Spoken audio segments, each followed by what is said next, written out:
Typically, it is abundant. We can agree on it. Just depends on what you want. I don't give a shit. I don't care. Hey, where's the better balance start? It's down at the bottom. Oh no, Oh, no, okay, it's cool. yeah. It's better balance gains plus sing. Okay, that's cool. I didn't know that. Yeah, for the CCC, we're using 5. Didn't know that. Okay. Just one less issue. Hey, Yoshi, what's up? How much? Is this the last duel? Wait up. Can you put the duplicate leaders stuff? Oh yeah. Wait, can we do duplicate leaders? I guess we can. Yeah, it's a mirror. It's a mirror game. We both chose Rome. Interesting. Yeah, we didn't even talk about it. We just randomly picked it. Yeah, it's either gonna be Rome or There we go. maybe Cynthia. I don't know, man. We pick Rome and we go horses. That'd be nice. Wait. Okay. I had to switch to get this ready up. No worries. Let's go, Sarnith. All right, you guys are ready. Let's kick it off. I'm gonna drop at a channel. Good luck. All right, guys. Welcome to the CCC duel between S1AL and TDF's Murcie Lagos.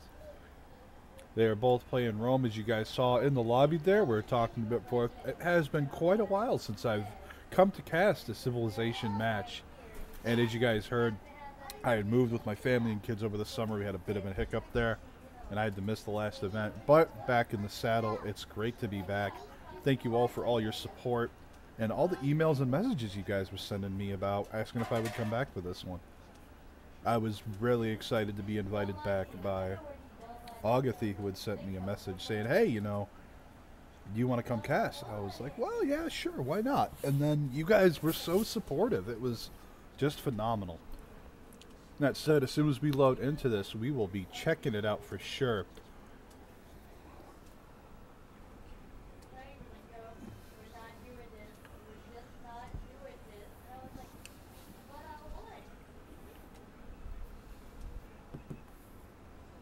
How are all you guys doing tonight? Hope you guys enjoy this match.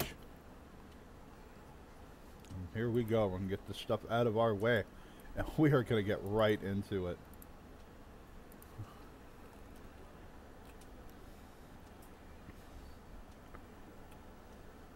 And in the bottom right here, we have Murcie Lagos to roam here. It is a mirror match in both roam. Now, he's in the bottom right here. He's got some gypsum right there. Unfortunately, not hill gypsum, but it's still really great. Now, we can see all these resources here that they can't see just yet, and that is because of the updated spectator mod that's been released alongside with the bigger, better game mod, and then the bigger, better starts mod as well. And these have done phenomenal things for balancing maps out, checking things out here. Just absolutely phenomenal terrain here. He's got plenty of woods, has a rainforest here and here as well. Pretty good start here. Has the river, has a mountain off to the side. Now let's take a look and see where our other player is. Over here on the left, actually. Look at that. Pretty good spacing between them. They both do have an iron nearby now. Sal's iron is closer. Now he doesn't know this yet. But once he unlocks that bronze working technology to see it, he's going to be pretty pleasantly surprised to have it near his capital. Horse nearby as well. We do have some amber. Has a beautiful deer there. Absolutely wonderful. A 2-3. That's probably going to be a double chop. Amber in the water nearby. This is going to be a lot of culture over time coming through these match here. They're taking their time here, making the best decisions to where they're going. Sal choosing to scout up north there along that western coast. Not too sure what Murcie Lagos is going to do here. Seems to be taking his time to carefully consider exactly where he wants to go now.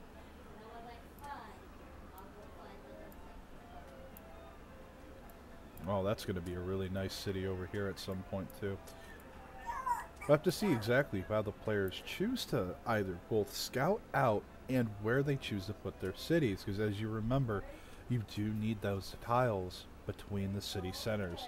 For example, if you're counting from the warrior here, it would be 1, 2, 3, before that city could be there. And that 3-tile gap in between those city centers is the minimum distance. So for you veteran players, you of course know this.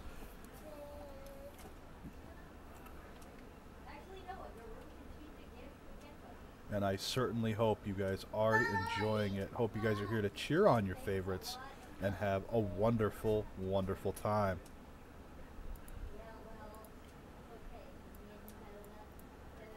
Now, as for our city-states here on the map, we do have Bandar Brunei as a commercial. We have Mohenjo-Daro as a cultural city-state today.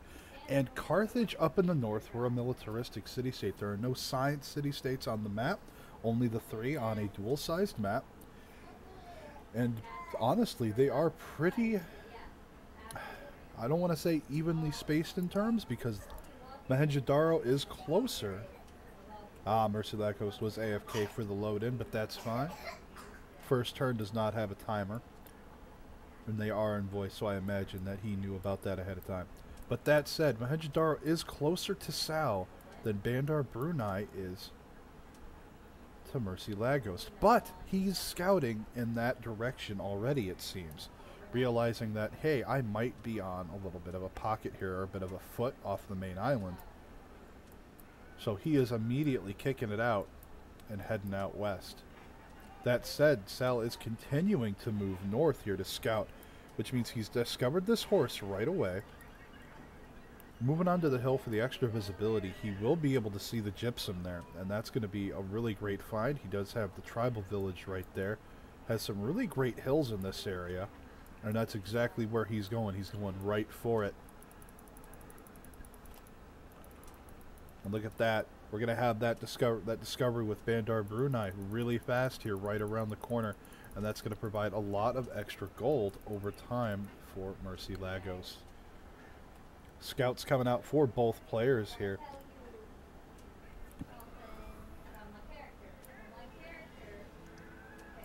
Absolutely wonderful here.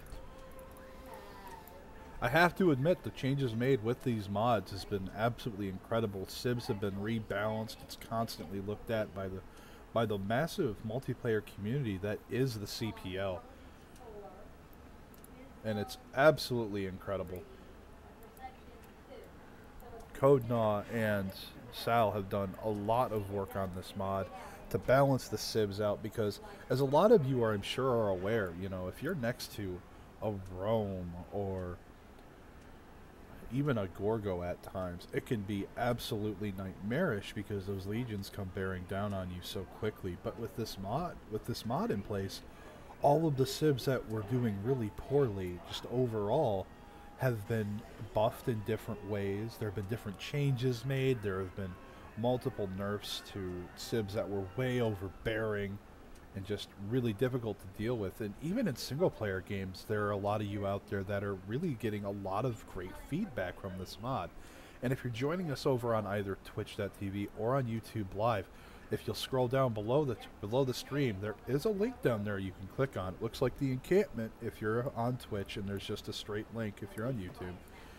And that has a Google document that I wrote up that has all the changes for these mods.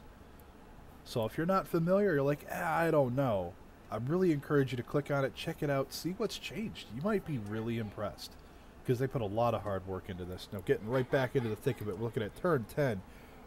Builder came out on turn 9 for S1AL. Meanwhile, back from Murcie Lagos, we do have a settler out already instead of the builder. We'll have to see how the payout comes through here. Oh. Buys the horse tile up here. Gets the builder moving that way. Going to improve that right away. Taking a quick look here. We do have Mohenjo-Daro being picked up for an envoy.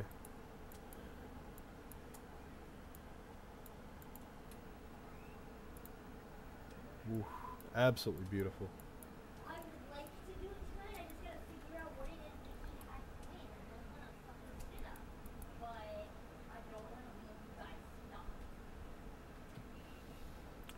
Viewers, you wondering about the sound in the background, that is, I do have the game sounds turned down quite a bit so you guys won't hear it. I know in my previous castings you guys weren't big fans of the music. but I happen to enjoy the music track for Civ, so I've adjusted that so you guys aren't bothered by it.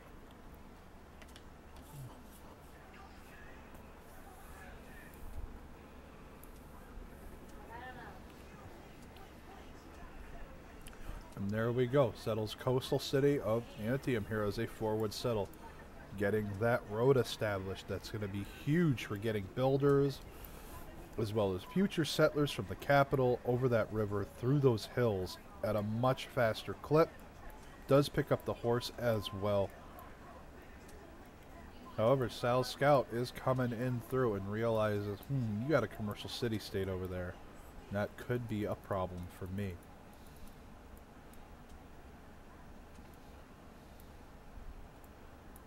Sal's warrior, in the meantime, heading up north to see what's going on up there. Will eventually meet Carthage here shortly. He will see the borders once he moves onto the hill. Instead, opting to follow the forest here, so he will not know that's there for a little while longer.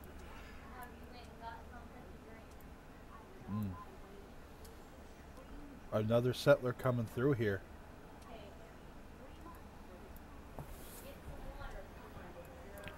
Now that means that Murcie Lagos is getting set up pretty quick here. However, that Temple of Artemis just shooting out is going to be absolutely incredible. But for those of you who are unfamiliar with the Temple of Artemis, it is tied to, I believe, the archery technology. +1 amenity for every camp, pasture, and plantation improvement within 4 tiles of the Wonder. Now, that might be a little different than some of you are remembering, and that's because it was really, really strong beforehand. But just keep that in mind as you keep track of things like that will be counted. It's going to be a lot. Amenities are very important in Civ 6, as a lot of you veterans know, for keeping the people happy. It keeps your production high, your income high, as well as your research. From those heavy labor taxes, if you will, is a good way to look at them for how they can really hurt the growth of your civilization over time. That said, take a look at the settler lens here. The next settle is probably going to be up here.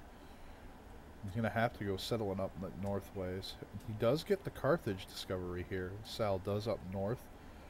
Murcie Lagos warrior and scout are both moving north. They're both going to find that out. However, this scout heading out northeast to see what else he might have behind on the side there, so nothing's hidden from view. That said, we do have another scout coming out of Sal here. He wants to make sure that he can exert enough pressure through these scouts for map control itself. And that's another thing you have to look at in these multiplayer games.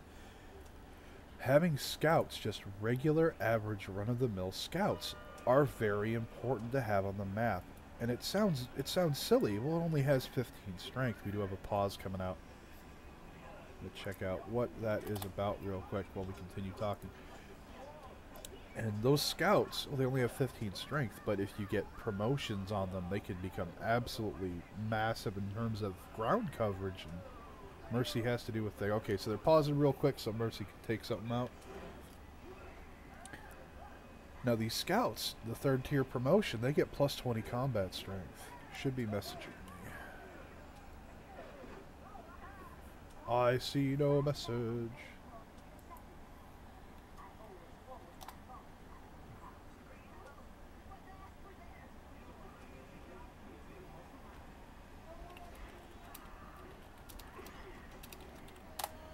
Alright, so Murcie's family asked him to go take care of some things for some friends of the family. He'll be back as soon as he can. And this is their match that they, I got invited to come cast. I'm certainly not going to complain.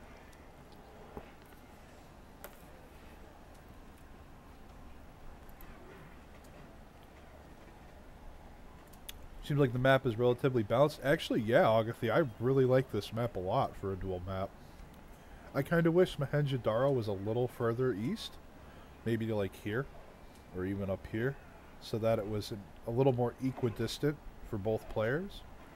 But other than that, it's honestly great. Both of them have a horse and iron close by. They both have niter. They both have uranium, oil. It's actually really nice. You even have this pocket island back here. If you guys are wondering why I said Sal had uranium, it's because it's on this island. And he may not find that right away, or he may not find that at all, but it's it's actually a pretty good settle looking at this. Oh, man. That'd be a good coastal. Now that I'm done drooling over the map, let's take a look back east here. Up north is not bad either. Both could be a frigate game. Yeah, absolutely. Well, actually, that's not true. I mean, you could see frigate support come in here, and that would be absolutely devastating to have frigates or battleships on either side of the choke here. And that could be, for either defense or offense, that could easily swing a tide, because frigates and battleships hit hard as hell. Now, as for the capital itself, Murcie Lagos is not coastal, but it's definitely within firing range. I would love to see these players both shoot out a galley, maybe just one or two, and just hold it for the boost. I'll scroll down to show you guys what I am talking about. Is to get the 2 caravels for exploration for the Merchant Republic government. And you can just chuck out the 2 galleys early on for some exploration. You can really get a good idea of the map sometimes. And you never know what you might be able to find. But by getting these by upgrading them to caravels later, you get the boost. You made them earlier. And it's just more map control, more awareness. And that's a very key factor in Civ, is knowing what's on the map. And it's really easy for us to sit here with the map clear, no fog of war.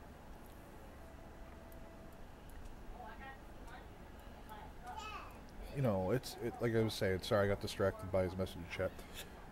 But it's really easy for us to see without fog of war. Like, they can't see all these things that we can. So it's easy for us to say, oh, well, you should have done this or that. But that's not the case for them. They have to deal with a lot more limited information. A scout here from S1AL, it can't see over this hill rainforest here.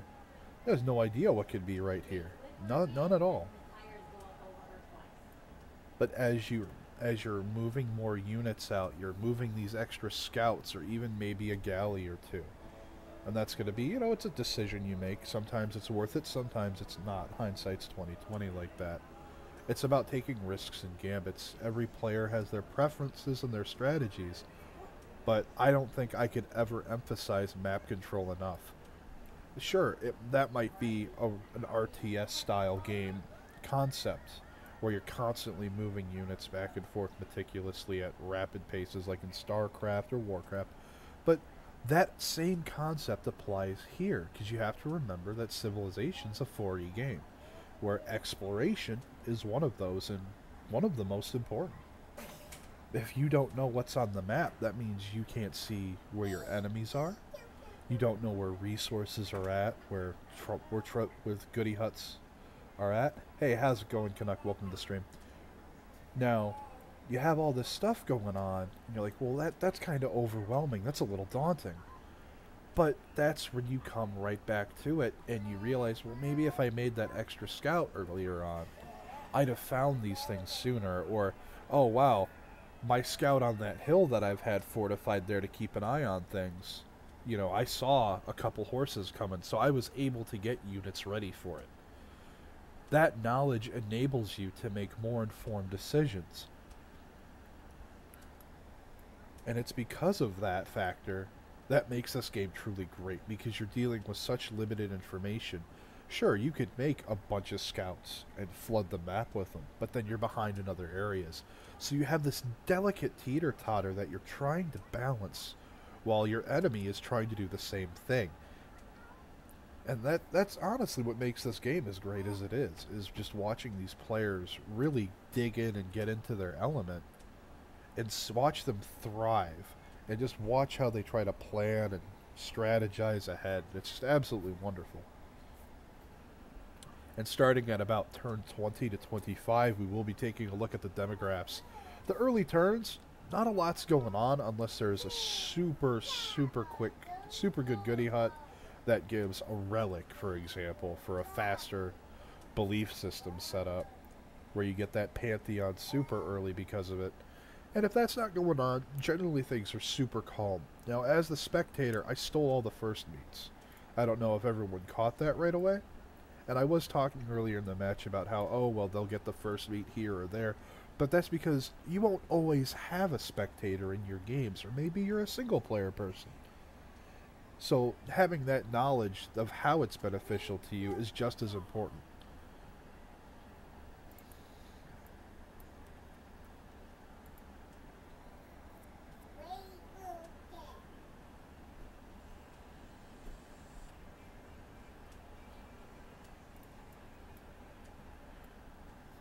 That said, right back to it, and I'll pull up the settler lens again. Now, he is running this settler forward. He was following the road to get over the hills and across that river super quick.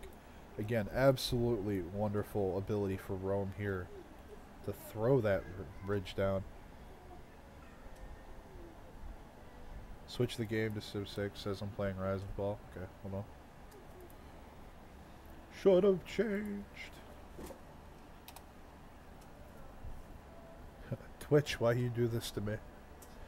All my other stuff says it. Curse you!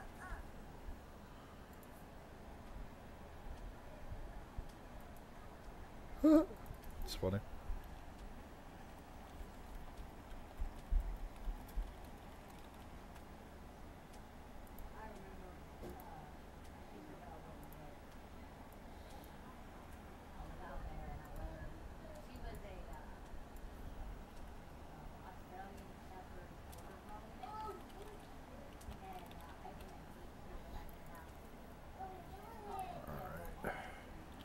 You being silly, game.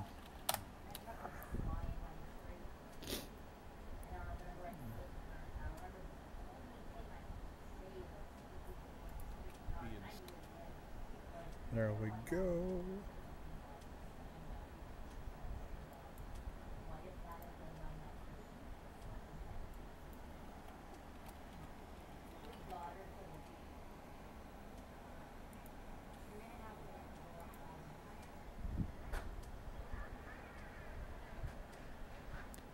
Yeah, absolutely, Canuck. The CCC is going on all weekend. It's going to be awesome. That should be up to date with Civ 6 Rise and Fall now, Yosh. That should...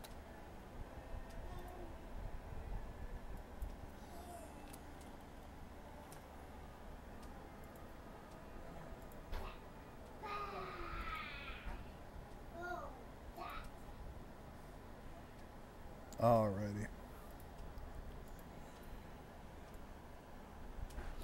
Not entirely too sure how much longer Murcie's gonna be. He said his family sent him out to grab something real quick because they have a guest over that's a friend of the family.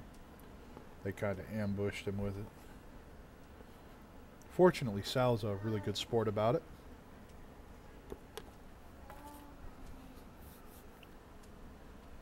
And you know, that's another throwback. Right back into the CPL, the Civilization Players League. You know, for those of you who don't know about it, it's an international community that's been around for 20 years. And they've been growing and evolving with all the Civ games as they've been coming out, updating, and they're an awesome bunch of people. And I really mean that. You know, it's been a few months since I've been there with them, and they're sticking through it, through the good times and the rough times, with patches and changes that come through. Excuse me. Sorry, I'm eating my dinner right now. And they're a great bunch. They really are. They're a very supportive, tight-knit community, and I highly encourage you to check them out. Even if you're a single-player guy, you know, you'll meet some good friends. You know,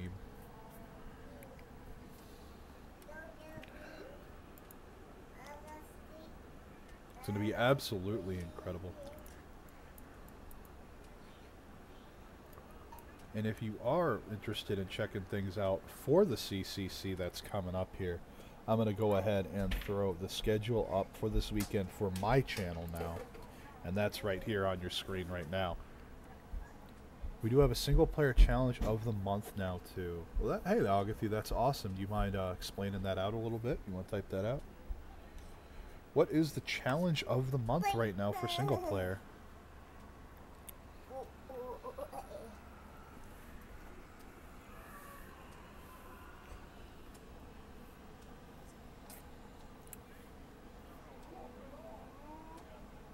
I'll go ahead and I will pull that down.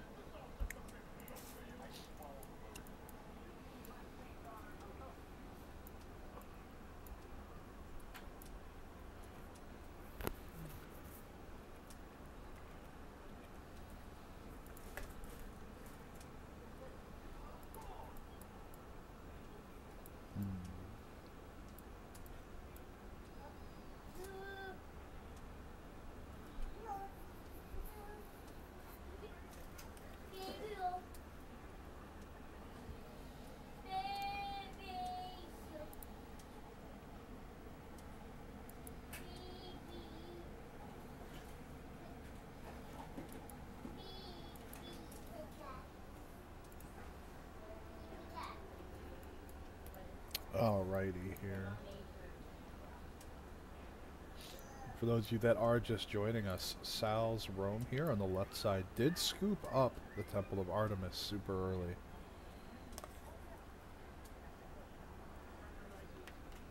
For those camps and pastures, it's going to be absolutely wonderful. And remember, it's within 4 tiles.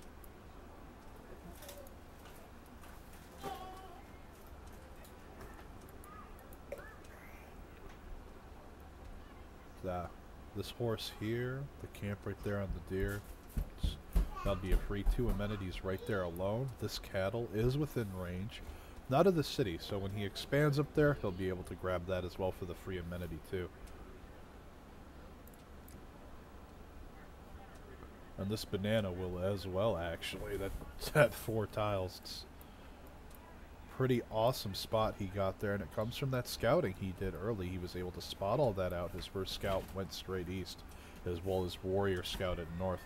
And over here for Murcie Laghost, he does have his 3rd settler here out, and it's going he's getting cities up a lot faster than S1AL is, but S1AL chose to go for the chops to get his Temple of Artemis up a lot faster. Chose to get things set up and going, and he does have Goddess of the Harvest up, so these chops are generating faith for him as well. We do not have any Pantheon yet for Murcie Laghost, so S1AL was able to get that first pick in for that Pantheon. We'll have to see how that's going to balance out. I'm very interested to see what Murcie chooses to take for his Pantheon. He does have a lot of good options here. Looking a bit closer here at the second city of Antium, just absolutely beautiful with the double ivory here. And of course the horse directly behind. Now the downside to having these great tiles to improve and keep working is the unfortunate side effect of not having a lot of places to put your districts per se. Because remember, you slap that district down, it kills the tile to have the district there. So you have to make choices as to what you want to do. And you have the horse silk, and he doesn't know the uranium's there yet.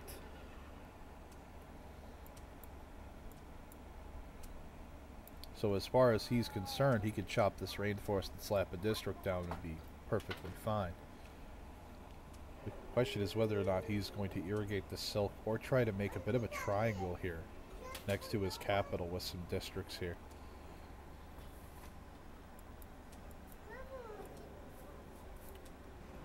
I'm hoping we have the first settler coming out on the way here from S1AL, because if he falls too far behind in the rapid expansion phase of the game, he's going to be suffering a little bit, because that builder went directly into speeding up the Temple of Artemis. It didn't get any improvements done. Can't chop silk, fair enough. Yeah, but you can kill it with a can't you kill it with a district placement? Because I know you can kill a lot of other stuff with that.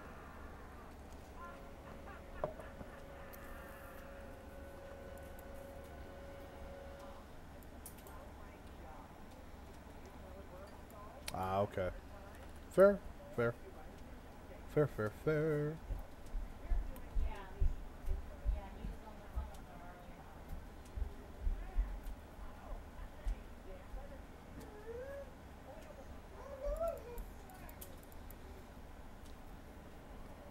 quite a bit of dead space right here between the players, unfortunately. Can't place on luxuries or strategics if you can see it. Alright. A lot of flat land right in here too, unfortunately. But it is surrounded by more useful tiles, so that wouldn't be too terrible.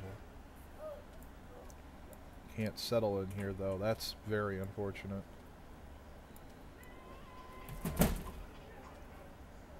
Oof, these settles up here, these are nice. Especially up here, but it's so far away.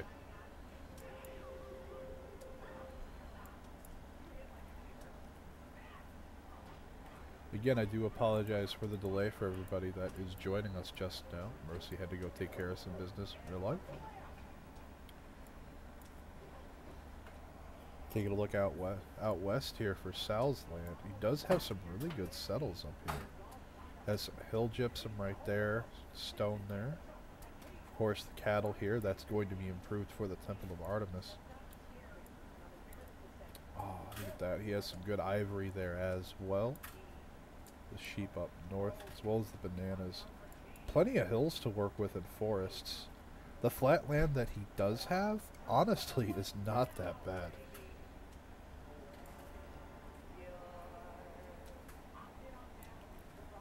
He could get some pretty strong settles down, actually.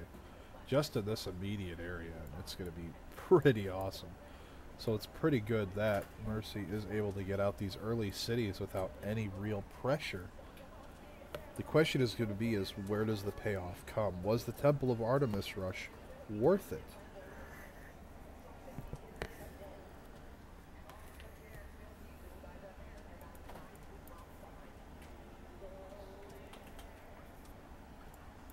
Take a look at the eastern side here. Now, we took a look at this earlier when Murcie was originally choosing where to place his capital. And now that he has, we can see what his remaining settles are going to look like. And before we weigh in, make any, opinions here, where do you guys think you should settle in this area? Now, everyone's going to have their own opinions. Some of you may agree, may disagree. But think about it. And think about, is it worth squeezing in the most cities you can back here? Or would it be better to just drop one because of an ideal placement or slightly displace the second to a different area? Because you have plenty of tiles to work with along this coast to keep the coastal water. You have a mountain here and a river, on this side at least, and the mountain up here, to where you could always build an aqueduct. It is Rome, so those baths are absolutely fantastic. So that's not a far-fetched idea either. Of course, you have the iron here. You have gypsum as well. Have some beautiful woods here. Rainforest on hills. And have some great hills as well. You have the wheat up here as well. Proving some good food, as well as fish nearby the coast, as well as some reefs, as you can see. He has lots of settles inland, so the ivory settle is fine this way. 100%. Completely agree. If you're referring to this one here. Oh, the gypsum? Okay.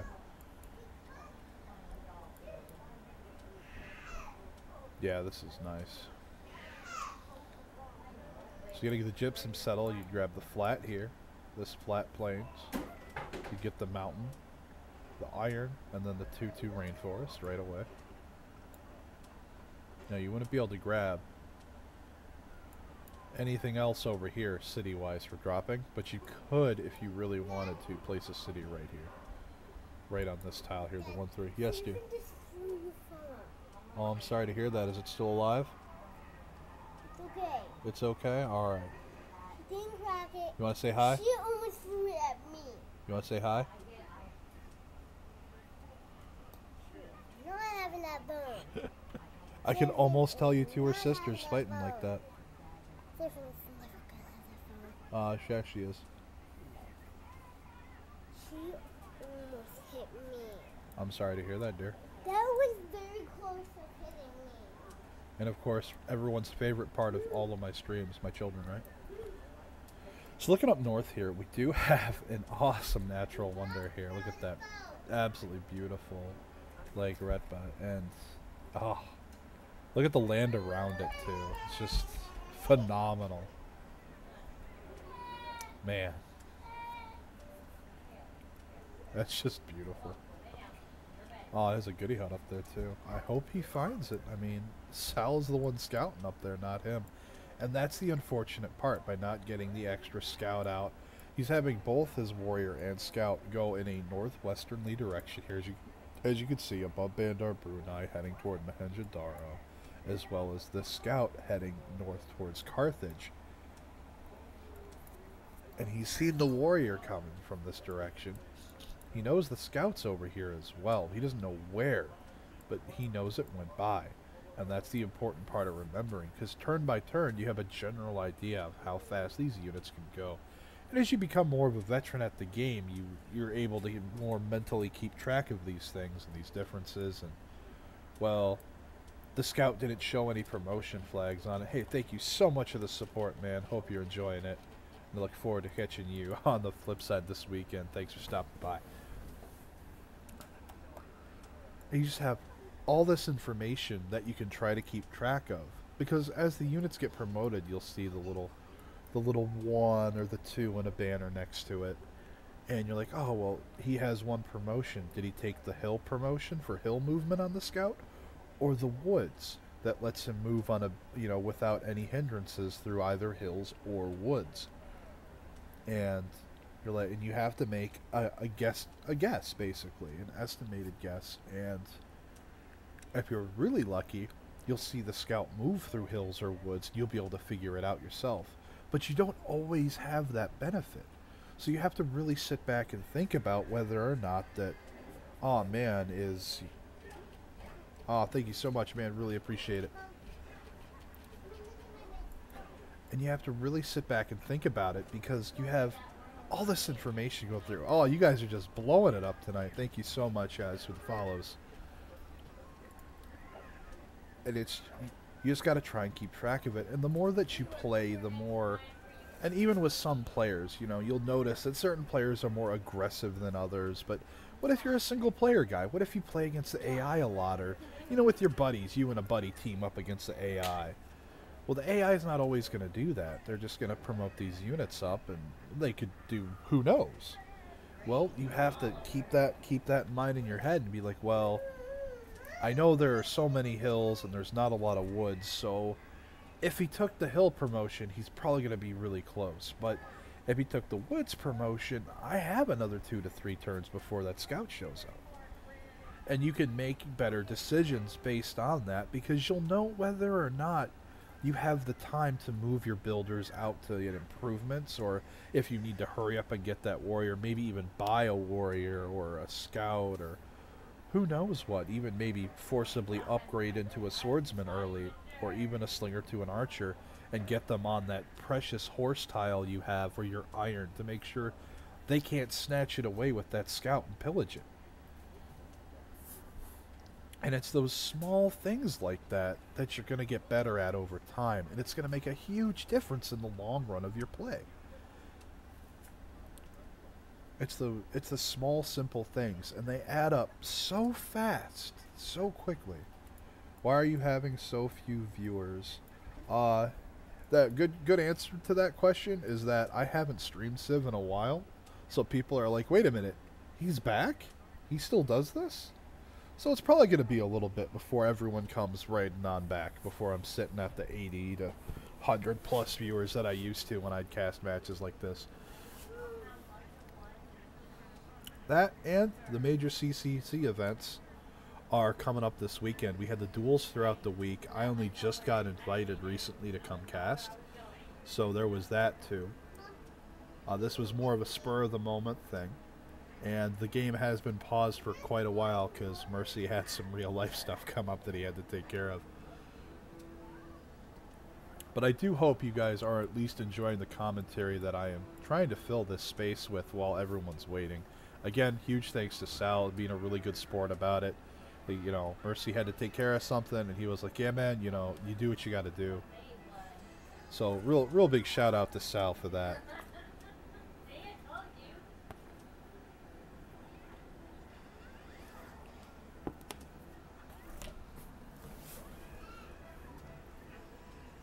It'll snowball. We have a huge game planned all weekend. Absolutely.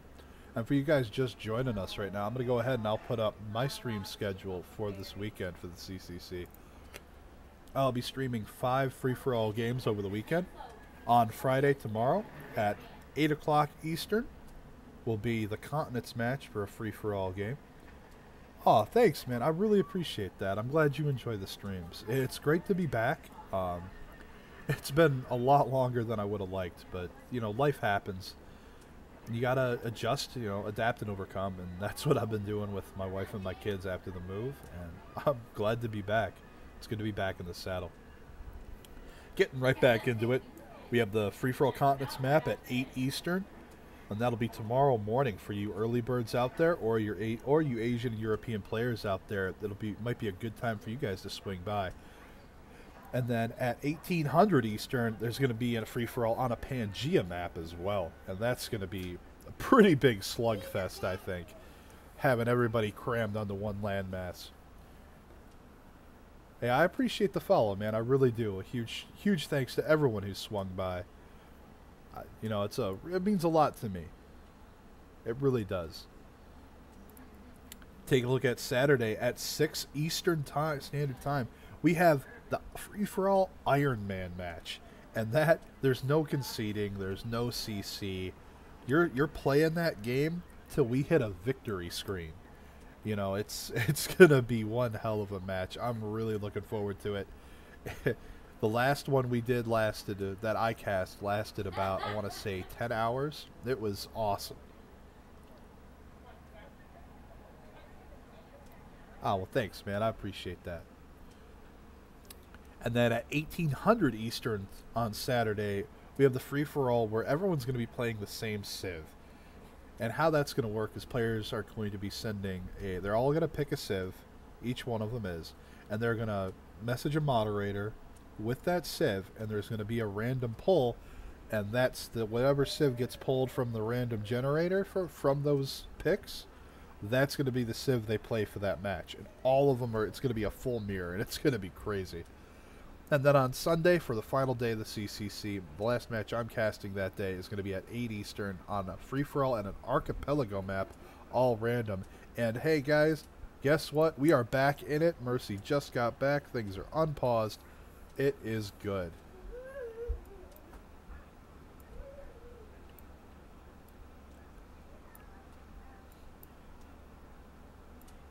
Taking a look here. Scouts moving out eastward here on the southern side. Oh, Warrior gets bought over here at Antium here to escort the settler forward.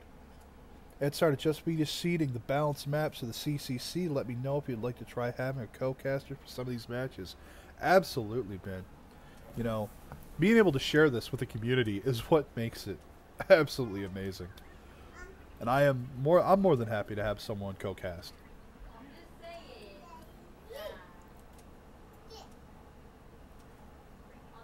Yeah, huge shout out to Spocky for pulling.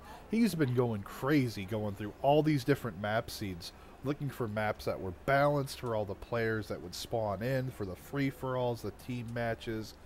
He's been working his ass off, and he deserves a fucking pat on the back for it. We do have an encampment getting slapped down here in Antium that did happen while I was just talking.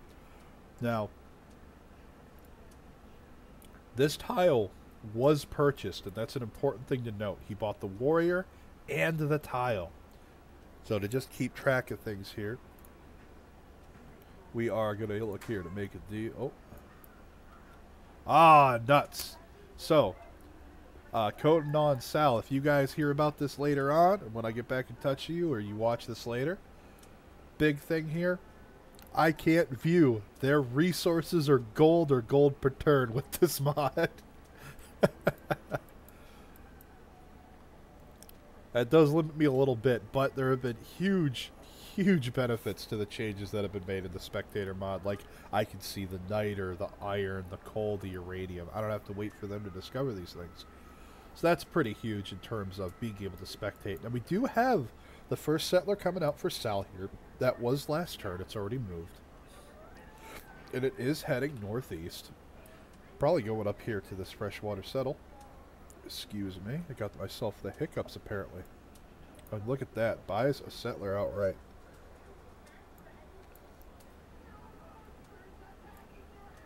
Yeah, that was a purchase, in fact. He did not hit a goodie hut this turn. Oh, wow, look at this. Coming up to that lake for that freshwater settle. Is he going to move the extra turn? Yep, it looks like he is. He's going to go for that hill settle, grab the horse right away. It is going to be on a lake for the fresh water. He'll have the rice as well for rapid growth alongside that horse. And he's probably going to buy right into this horse as well when he can. This is going to be absolutely awesome. And you know what? He doesn't even need to buy into the horse because he has the builder right here getting ready to improve the first one. I stand corrected. Heading northeast with the settler. Where is this going to go?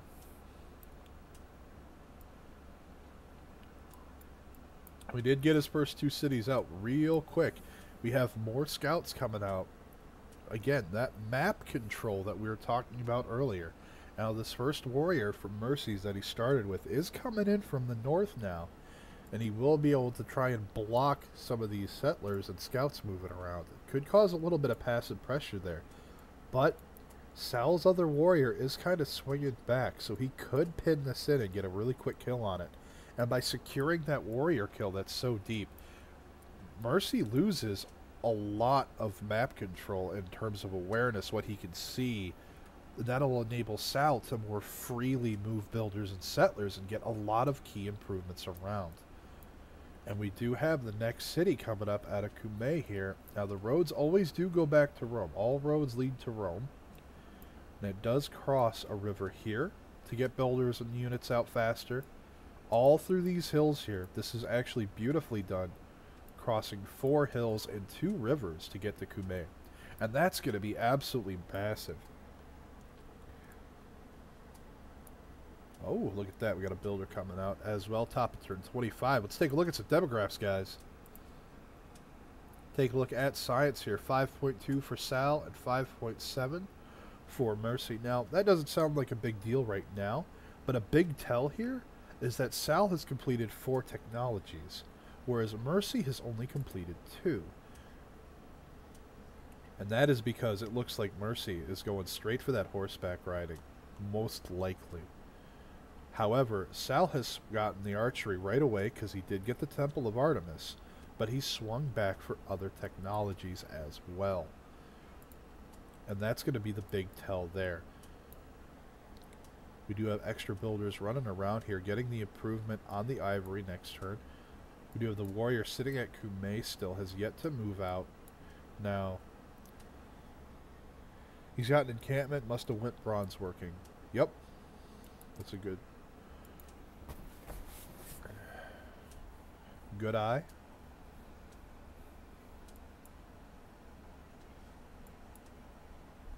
We do have more warriors coming out here, so he is going right for those legions. Xayj gets set down here. No rivers crossed. He put it on this side of the river. He has to hard-tech iron working, though. Yeah. Now, that said, we do have an iron mine here. How long have you been playing this game? I have been playing Civ 6 since...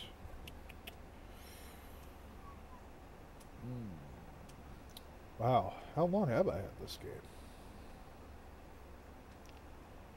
I didn't buy it right when it came out, but I've been playing this game for a really long time. Now, Civ in general, I've been playing since Civ 2 for you old guys. Think we're going to see a dead Bandar Brunei? Well, probably. Oh, wow. Thanks. He's going to enjoy that being bought up already. Now, S1AL did suzerain Bandar Brunei. For those of you who are unfamiliar, trade routes to in foreign cities provide an additional gold to your trade routes passing through or going through the city. That doesn't sound like a big deal because of how the map's laid out. You're not going to have a lot of trade routes cutting through, say, Mohenjo-Daro, for example, to move forward. But if you noticed, Mohenjo-Daro is also suzerained by S1AL, so he has control over both of these city-states. So if they go to war, these city-states are going to start bashing the hell out of Murcie's units. And Mohenjo-Daro's bonus is your cities have full housing from water, regardless of where they are, which is absolutely incredible. Quite a few warriors moving forward already. And without that rear grab for the ironworking, that rear settle, that is going to be one hell of a hard tech.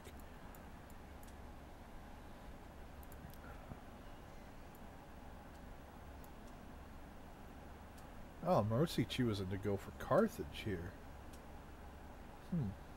Quite interesting decision there. Builder coming out there. Henjidaro. Chop, chop. Ooh.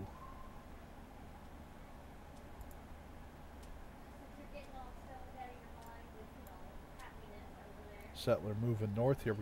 We're probably gonna see a good coastal settle here. Just started playing it and I really love your stream. Hey man, thanks a lot. I really do appreciate that. You know, I'm always open to what, you know, the viewers are seeing, what they like, what they don't like, and I do try to adjust where I can. Really the plan is for late game it would be better to keep the only gold city state. Yeah, I mean, another thing is once they go to war, if he can't lock Bandar Brunei down, it's going to be a thorn in his side for the entire game. Oof.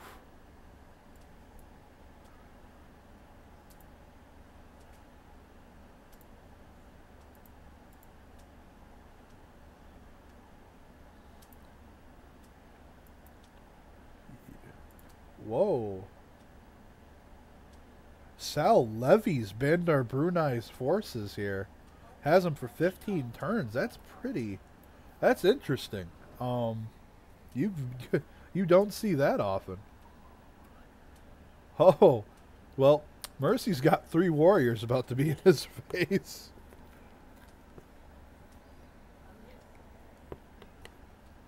Now, levying a city-state that you're the suzerain of's forces is very expensive.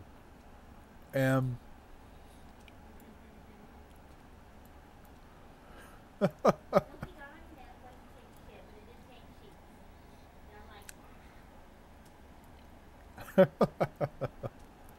however,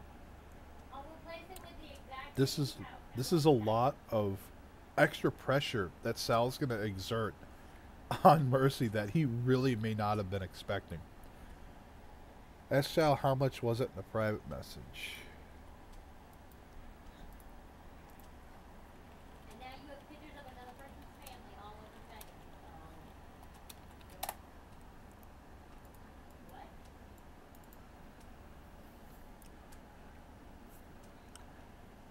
60, that's not bad. Not bad, but 60 gold is still quite a bit in the early game. Now, because he has Mohenjo-Daro and Bandar Brunei, he controls the middle of the map. That's nothing. Well, perhaps, perhaps not, but it really depends on what your needs are. He's got the trade route, yeah. Yeah, he pillaged the trade route too, right there. Woof.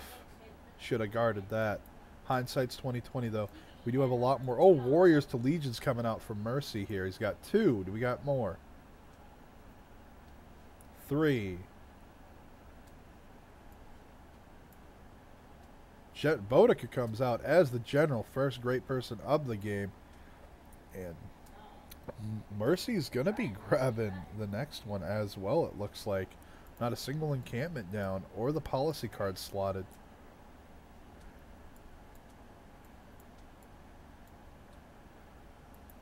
Forcing those upgrades out of Murcie is going to slow down his economy a little bit, as well as the huge hit on that trade route.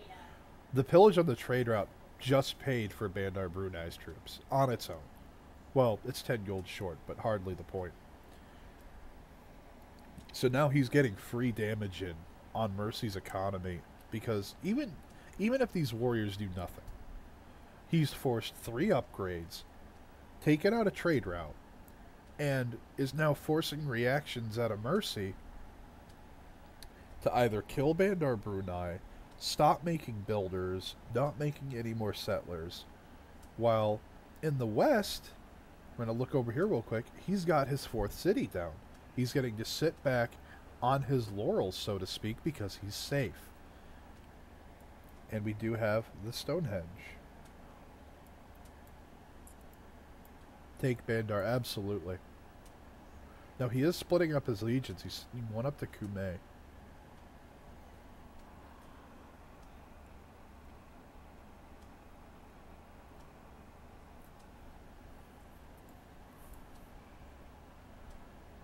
We do have some hits traded out over here.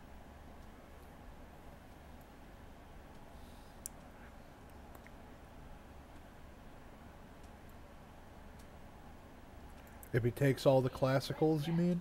Eloquence? Yeah. Generals are nothing to scoff at. They're really not. And Murcie is getting some free promotions on this warrior out here. Sure, I mean, it's, you know, it's just a warrior, but that warrior will eventually get upgraded into a legion or a musket later on if it survives, and having that extra promotion from early can make a huge difference. Does have a slinger coming out in Kume here to defend with. General coming forward, giving that extra movement out to these legions as they run forward a little bit further. Scout coming in from the south. It's gonna get spotted though. It's on flat terrain. Another hit comes out onto Murcie's warrior here as the turn cycles. And, oh, there's the promotion there. Probably getting that battle cry promotion. That's going to be absolutely amazing. A lot can get done here, but he's got to be careful with this slinger, because even if he just takes hits against these warriors, it's still dangerous because he's feeding them promotions because they're going to get combat experience from those exchanges.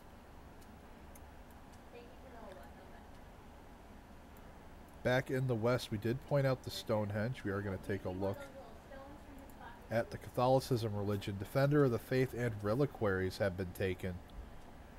Relics have triple yield to both Faith and Tourism, and Defender of the Faith the +4 combat strength advantage when you are within borders of friendly cities that follow the religion. Heck yeah, Kuchenheimer. It's going to be great.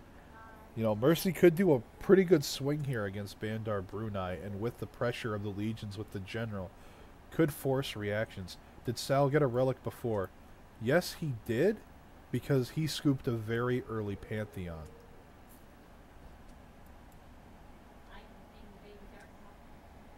And we do have the Oracle coming out as well. We are going to see a religious game. Pulling up the religious lens here. Nothing too astounding, but we do have a holy site under construction up here. As well as in the second city there. So we're going to see a religious game here. Really getting the Defender of the Faith pressured through. Going to secure his borders against this general with that.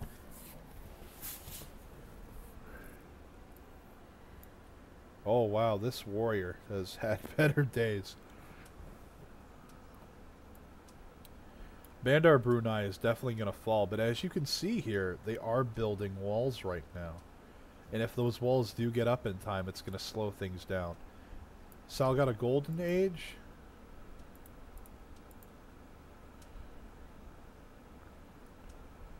Yes, he did. While Murcie has opted into a dark age. So we might see a heroic age swing for the medieval era. That does happen for you newer players. If you go dark to golden, for example, Murcie's in a dark age now. If he gets a golden age for the medieval era, then he's going to swing into a golden age, or into a heroic age, I apologize. And with that, he gets 3 of the benefits. Oh, Slinger steps out of Kume and takes out one of the warriors there. We do have the second general, Hannibal, taking a quick look here at the great people. He is going to be getting Sun Tzu as well, it looks like. He's going to scoop all 3 classical generals. Monumentality lets you purchase workers, settlers, and traders. Absolutely. And it is absolutely fantastic, Yoshi.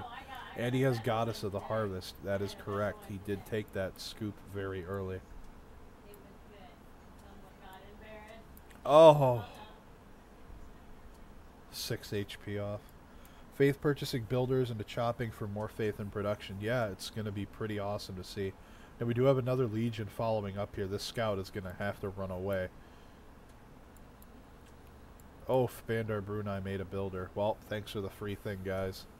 And he takes the city, holding it down. The levied soldiers are gone because their actual home has been destroyed, and with that, their units disappear. Now, back in Sal's lands in the west, he does have a lot of builders running around doing chops, improvements. He's trying to get all these holy sites set up, really make this oracle into something fantastic. And it's going to be pretty awesome. Now, he did lose a chunk of gold income by losing Bandar Brunei.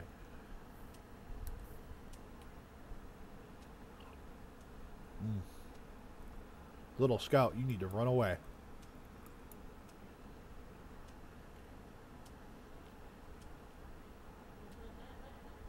Ships the general down. Both players sitting on 4 cities. No more settlers coming out just yet for Sal. Now, Murcie was forced into a heavy reaction. So, with these legions out now, and the few remaining warriors, he's going to be able to really focus in on SimCitying because he's really safe. What are the odds currently, do I think?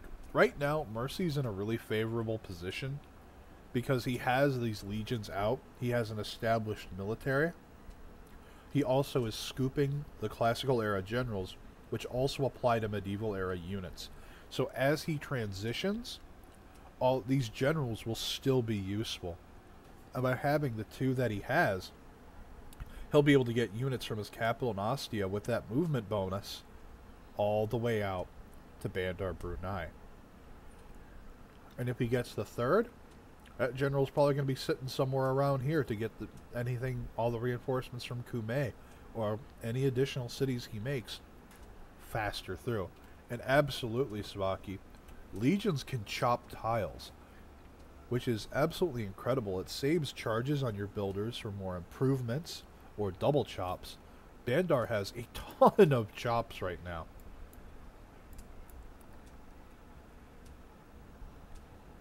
Double chop wooded deer.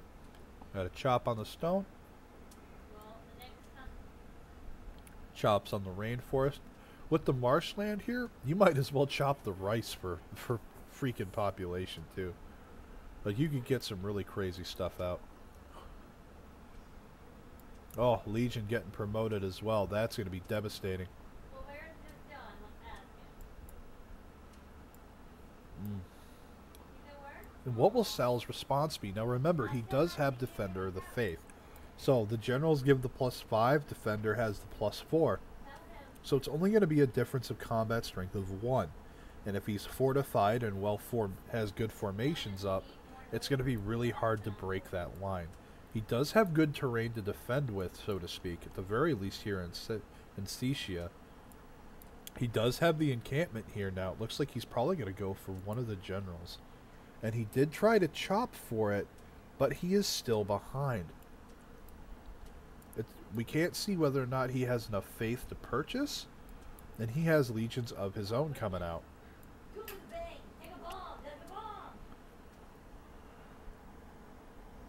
And there it is. He does buy it with faith right away.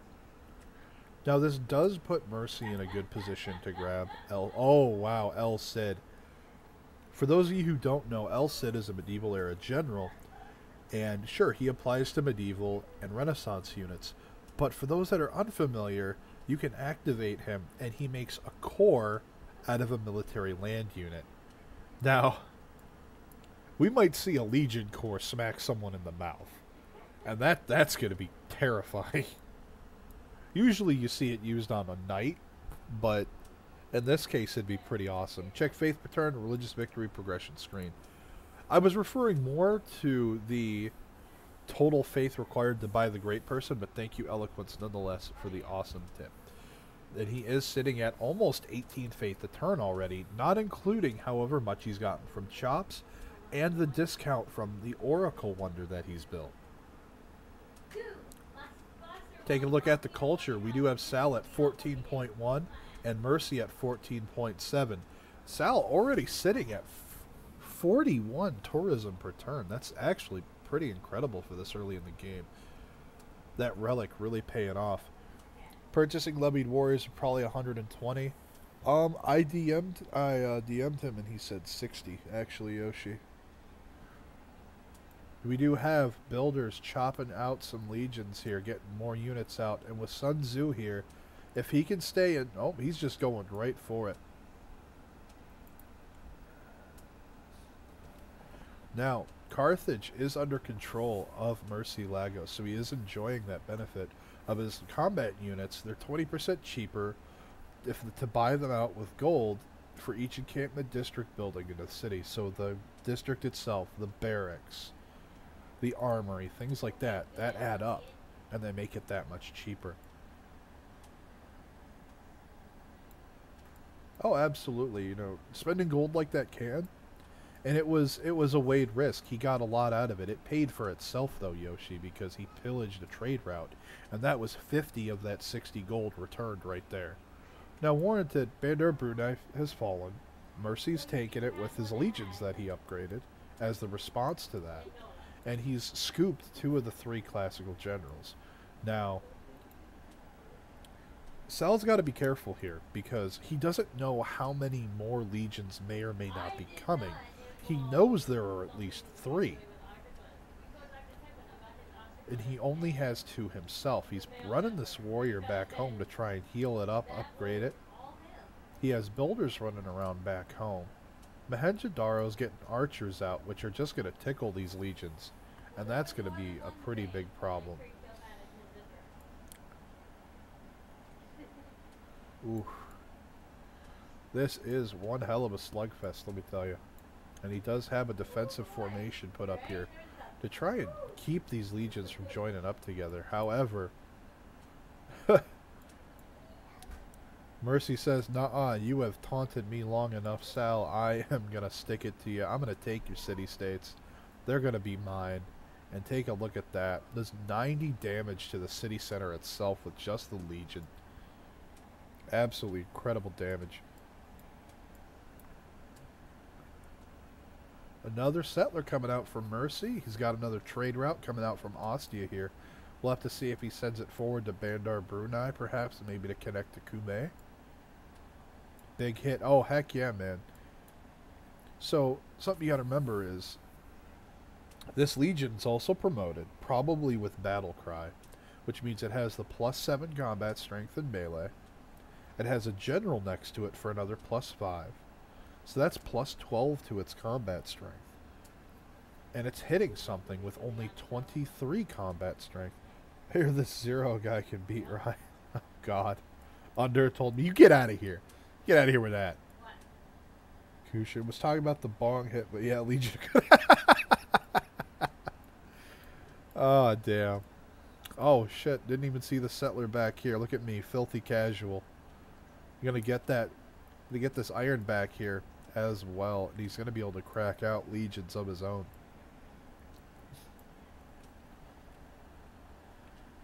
Oh, wow. I think he's going to try and get that trade route up to Carthage. More legions coming out now. But will they be there in time? Now, Murcie doesn't have any real reinforcements behind this. He's not moving anything forward. He has to think about what he's doing and possibly regroup, because he's going to have Mohenjo-Daro's troops. Plus, oh, takes it. Does he raise it? No, he's keeping it. No, he does raise it. Okay, okay.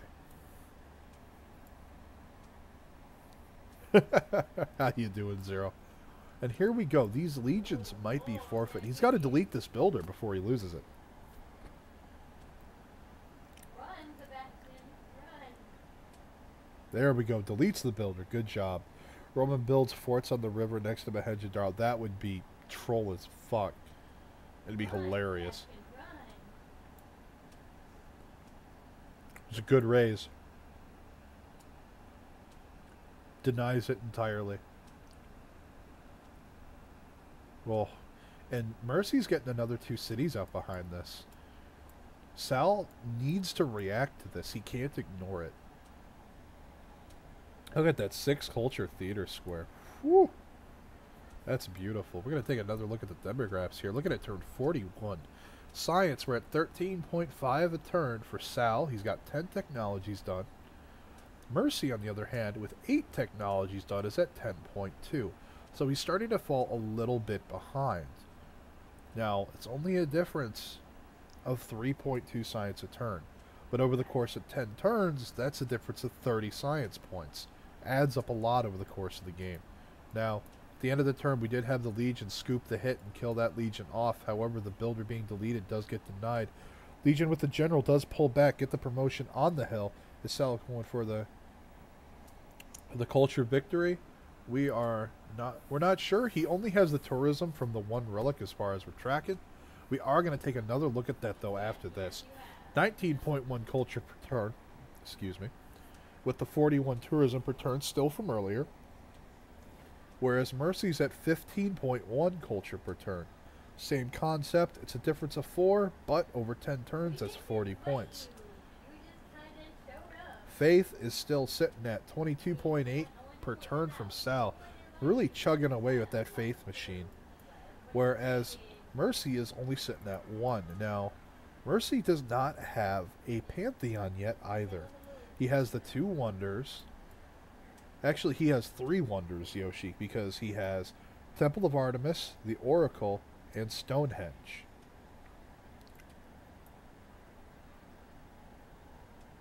We do have the government plaza going down next to this holy site as well. There you go. Now you can go see them in her room. They're not in her room. And we do have Sal pushing back. He has 3 legions here. Murcie's is pretty heavily injured here. He's got to withdraw or at least regroup back in Bandar Brunei. We have another settler coming out here for Sal in his forward city. Rome normally generates an assload of early culture because of the free monument, so it's going to be rough to overcome. They are both playing Rome. This is a mirror match that they decided to duel with. Oh, gets chased down by these legions, but they are hurt.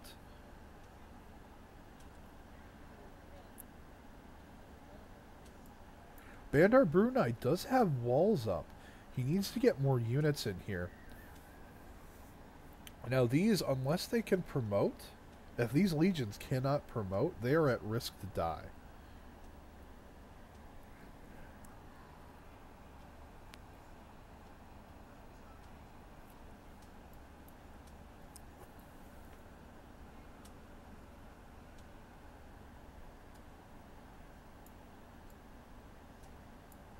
Oh, we have some more chops coming out. Legions coming in the back. You're getting some chops done. Saving the builders some of that extra time. We do have a campus getting thrown down as well. Take a look at the great people real quick here. Under previously recruited. As you can see, we had the first 2 generals of the game went to Murcie. Great Prophet gets scooped with Stonehenge completion by Sal. And he also chops out Sun Tzu in response. That said, we do only have the 1 point per turn going towards El Cid. No one's scooping it yet. No one's gone for Hipasha yet, but we did see the campus drop by Sal. He might be able to sneak this away from Murcie if he's not watching. Looking at the writers, artists, and musicians, though. 3 points a turn coming from Sal's Rome here. He's going to be able to get these writings in. And even if he has nowhere to use them per se, he can use them as free scouts. Remember, great people, once they're quote killed by military units, they get kicked back to the nearest city. Oof, big hit from the Legion onto the one in the marsh. However, Murcie's Legion here takes a pretty heavy hit for it. It's got to be careful. That said, Sal's legions are withdrawing and promoting. Cycling units out, getting more to the front line here.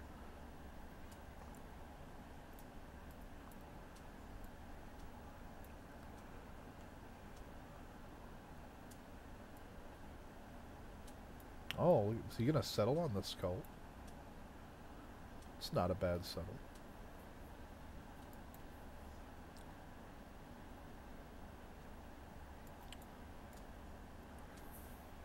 have his eyeball in here and here personally. Get the 2 cities in, grab really good tiles, expand to really good tiles. But out here he will get to this oil that he will be happy to discover when they get to that point of the game. That said, we do have a double promoted scout up here from S1AL, just kind of exploring, chilling around. We could see some really sneaky shenanigans if it sneaks back in.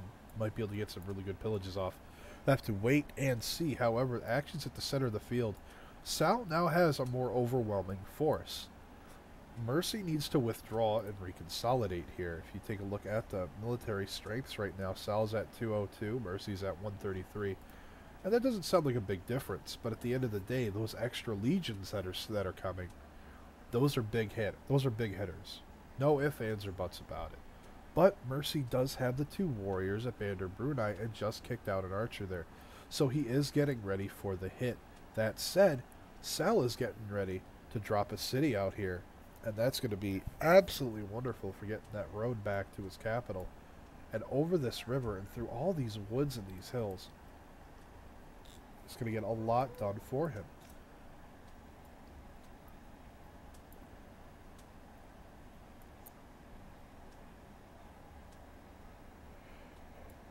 Carthage mostly doing its own thing. All these swordsmen kicking around, though. Does S1AL have enough tourism to win this? I mean, Murcie will be on 6 cities. Taking a look at the culture victory screen. He is not quite there. He needs 4 more tourists.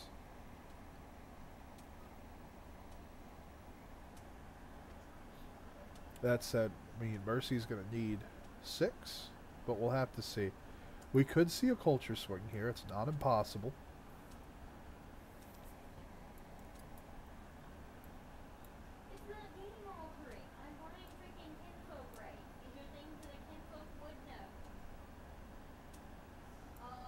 We do have the horse coming out from Murcie as well. Taking a quick look at Carthage. Murcie sitting on 11 envoys. Oh my goodness.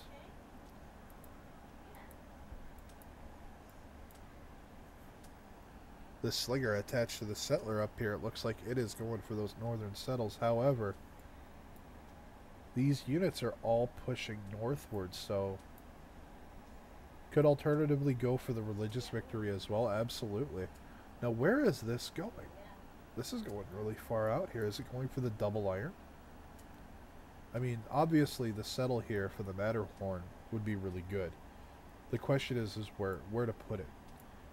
And there's a lot of good spaces to put it. Carthage biggest army. True. I mean, Carthage could probably, if Carthage's AI wasn't bad, it could probably kill both of them. The Wonder Settle, yeah, it's a Matterhorn. Now, if he could pocket settle this, now he doesn't know about the scout. Where is the scout? Oh, he has shipbuilding. All right.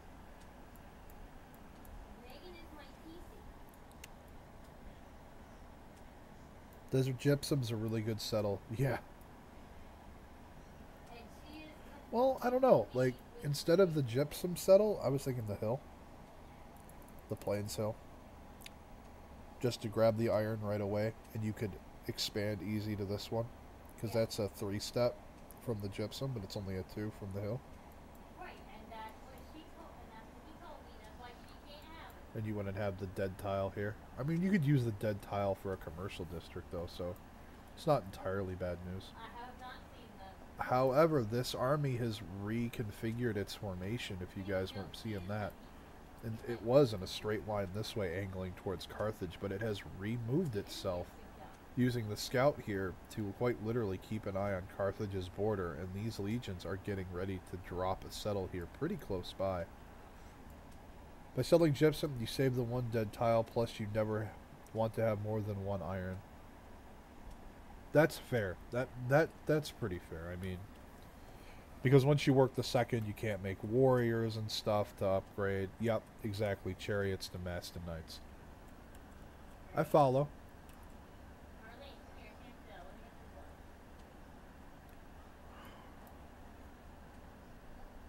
I'd like to see this horse do a run by but it would have to be down here, not up here. Because if the horse did a run-by with one of these classical generals, and just do a pillage run, it could get a lot done. Oh. Another archer coming out. Alright. You have Equile and another settler coming out. This one's sneaking on to get to that Matterhorn settle. This is going to be pretty big. If Murcie holds here, this is going to be the swing factor. We got 5 cities. I'm presently just now 5. We have 6 going up north, 7 here.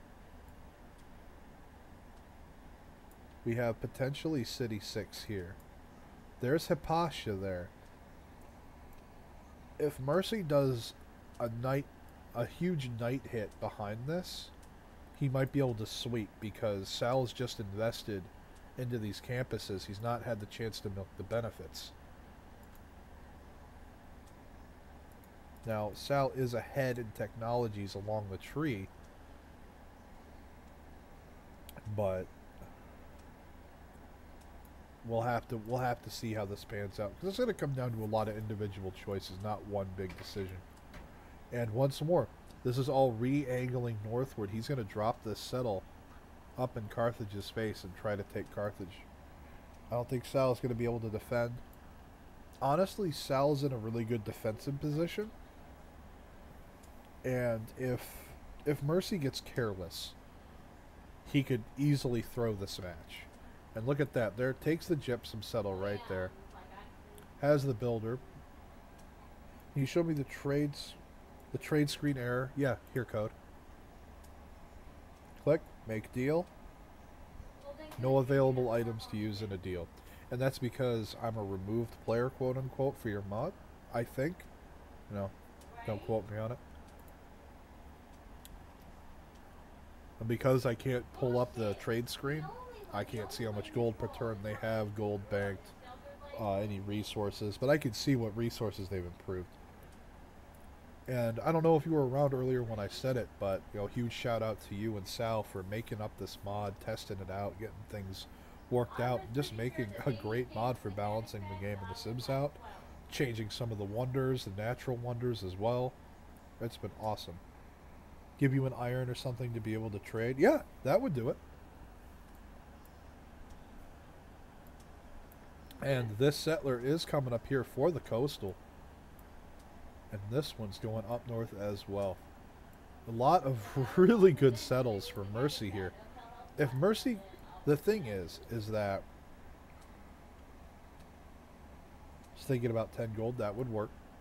Now, the difference here is that because Sal got Hypatia, once his campuses come online, he's going to have a pretty big lead, because it's +1 science for the library from Hypatia, as opposed to, say, just base of what the library itself gives on the improvement, which, if you did not know, is 2 science, as well as the scientist point per turn, but not the point here, or the citizen slot. You're getting that +1 science a turn from the library from Hypatia. So, if they're each sitting on 6 cities, that's a difference of 6 science per turn, assuming they have campuses and libraries in all of them. But because he's taken Hypatia, he's now more pressured to get these libraries up to make the most of that gain. And because he has the superior military for now, he is more safe to do so.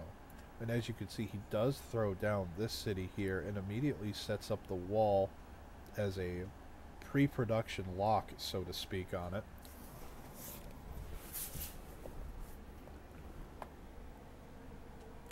Plenty of fortified legions here. I would not be surprised to see a settle right here. IMO, I think the game will be decided by gold management. Super important to keep Carthage alive for Murcie so we can run international trade routes, whereas Sal cannot. Very true. But you'll notice there are no trade routes presently going to Carthage either. So right now, he's got the double ivory. He's got plenty of coastal tiles to be working as well. He has the silk. the gypsum. Crabs, plenty of coast. Oh, look at that. Horse coming out of the capital. Builder coming out of Antium as well. Really trying to lock down these improvements. Improves that iron back there. Will we see some chariot hits? Now, looking at the back here, we do have the double galley. And it's sitting back here at Rome. It's not moving. We could see a caravel hit come out. Or perhaps it'll just be used for the boost later on to get the Merchant Republic sooner. That said, there are coastal cities from Murcie that could take a lot of damage. Namely, Aquile, as well as... yeah, this one here. I can't pronounce things. There is plenty of damage that can be done to Murcie by those galleys once they become caravels. The question is will it come in time to cause damage, or will it just be shrugged off?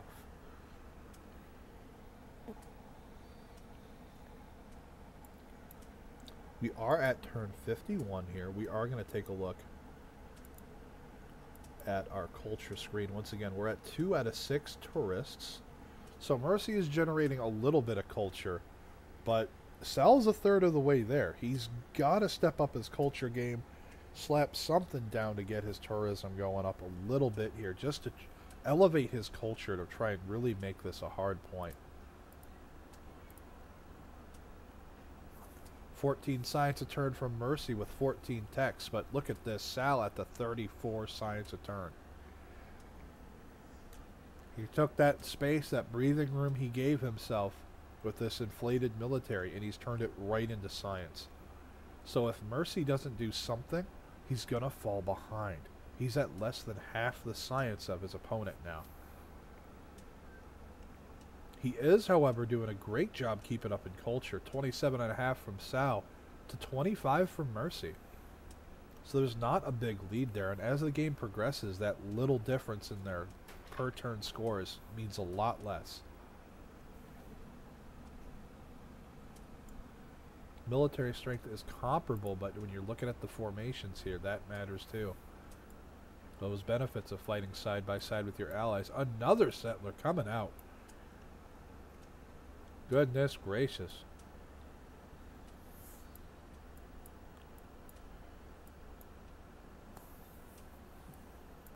A lot of improvements coming down here. The southern city does have the wall up as well, and up in the north. Oh, goodness.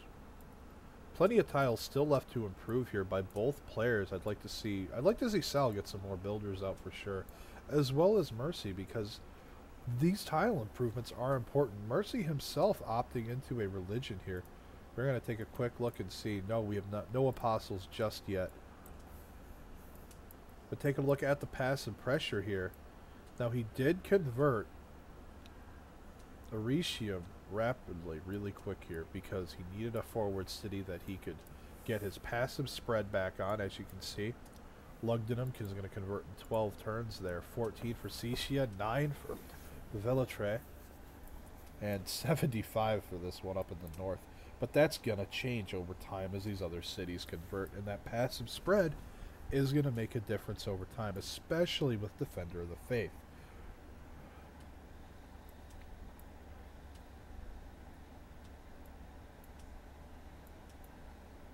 Question is what will Murcie choose? What is he going to take for his beliefs? Now, he did take Divine Spark, so he's going to be getting a lot of those extra goodies for the Great People points. Still doesn't have any science points a turn. He needs to get that going, especially with Sal sitting at 7 scientist points a turn. He's already working on scooping the writers, kind of getting towards the artists and the musicians. Those come super late. El Cid, though, it's getting closer and closer. That's going to come down to a chop, I think.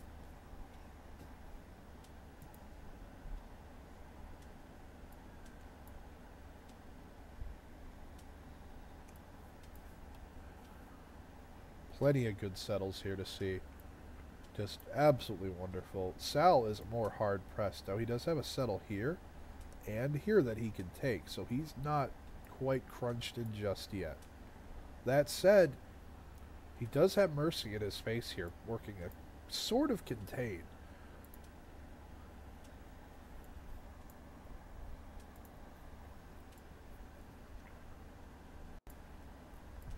Or scouts heading into the water there. Using that shipbuilding is going to come in handy here. Now he does reveal the scout in the water. I do think he has that on Auto Explorer. We do have a chariot escorting the settler here. We're looking at 14 envoys in Carthage. He must just be scooping quests left and right saying, man, I don't care how many you get. I am still going to be a thorn in your side. This galley coming out, though, if it scoots out, it could kill this scout real quick. Well, it won't be able to kill it, because it's going to be able to get onto shore, but he's got to get a horse or something out here to deal with this scout.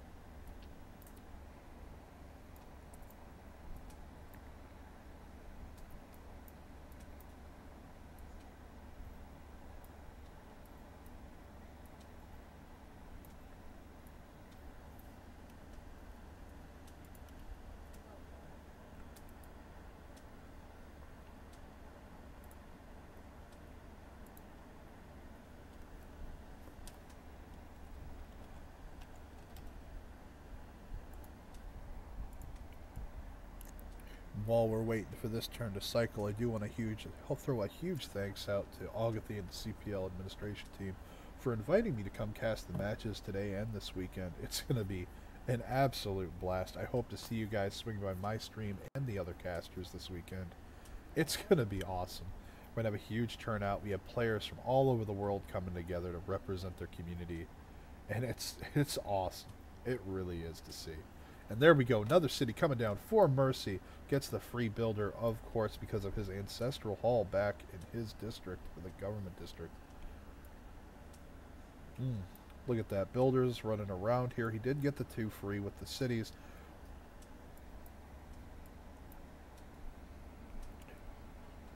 Oh, absolutely wonderful. Needs to get those tile improvements down. Galley's coming out to come meet this scout, and you in for a rude surprise, my friend. That said, we do have a quadrime sitting back here. In addition to the galleys, we might see a frigate caravel hit. A pretty hefty timing attack there. Because with that, even Antium could be taken. These 3 cities are coastal, and with 2 caravels and a frigate, it's going to be a lot of damage. And because you have narrow chokes like this, even if you can't get much done with frigates or battleships, I said this toward the beginning of the game when we were talking about naval combat, those frigates have range 2 and the battleships have range 3. They could decimate land armies trying to move through this area. Even if you put some jokingly pocketed in here, in this lake. Or this one. Or this one or that one.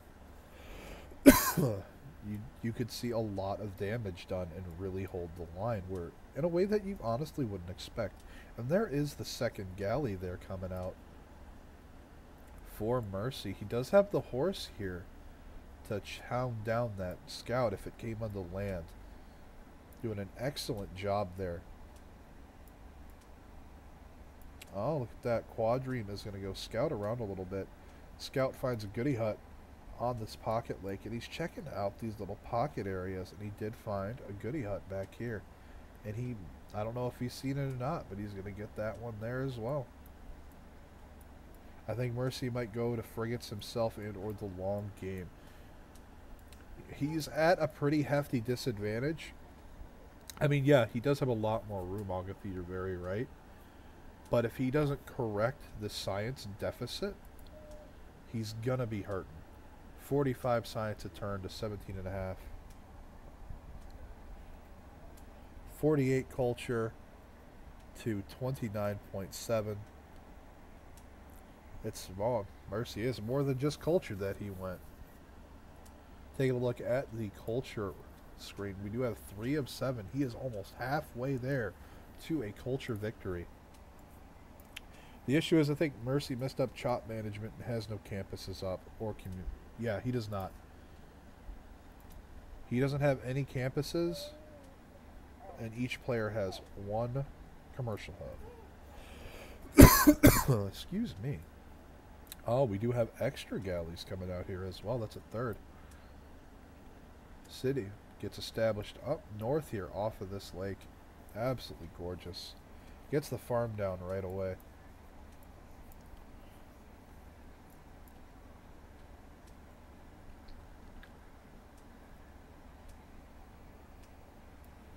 Yep, Sal could win with a timing attack. He has the science lead. He has the culture lead. He's going to get mercenaries first for the half-cost upgrades. He's going to get the Merchant Republic government first. He's going to get access to muskets a lot quicker. But the question is, will he have the gold? If he goes frigates and raises the 3 core cities, it's GG. Nothing he can do. That may or may not be true. It'll depend on if these galleys can scout it. Because he's sending a galley forward along the bottom of the map here. And if he can scout that naval presence, he might be able to get quite a bit done. Oh, look at that. That's a tell right there. Scouts in the oceanic water.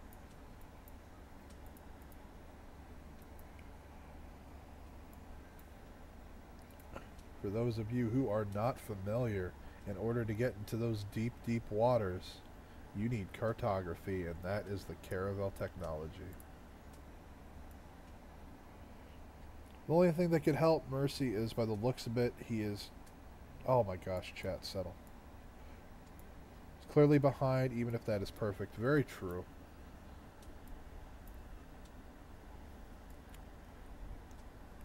He needs to stop expanding, and he needs to start building tall. Fast. He needs to get his science caught up. He needs to get his culture caught up.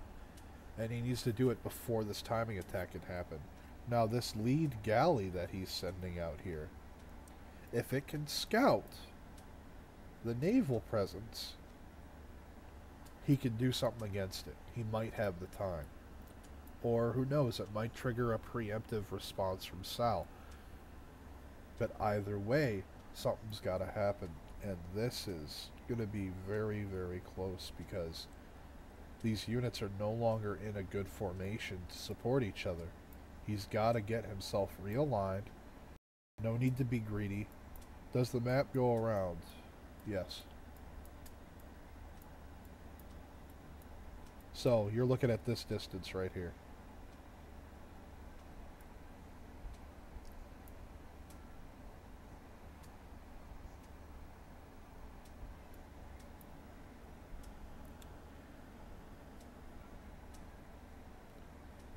He saved the scout, but it revealed the cartography tech. So he has to know this is coming, or at least is a potential to come. But again, Sal has such a large science lead that it doesn't cost him much by swinging to get that technology. 46.4 to 20.5 science. 70 culture a turn to 42.6. Now, for those of you that are wondering, we do have Murcie in a heroic age and Sal in the golden. He went double golden, whereas Murcie swung into a heroic there. And he's using that to try and propel himself forward, but there's still a lot to get done. That gap isn't going to close just on those heroic bonuses. Excuse me. We do have the first writer, Homer. Next scientist is going to be Hildegard, and we do, of course, have Lebai as the next writer. It's going to be a long time before Murcie can get that religion cracked out at 3 a turn. He needs a lot more, 21 more points. It's going to be 7 more turns. That said, we still have the 1 merchant point a turn, and it's the 1 general point a turn.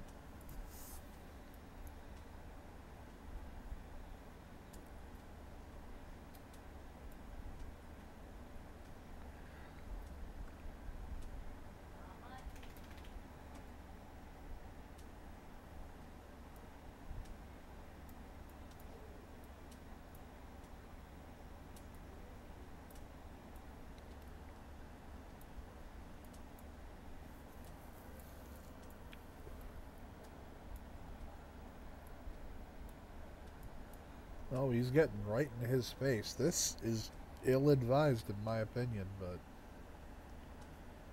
most of Carthage's army's cleared out. So we won't have any support or harassment from Carthage to help him.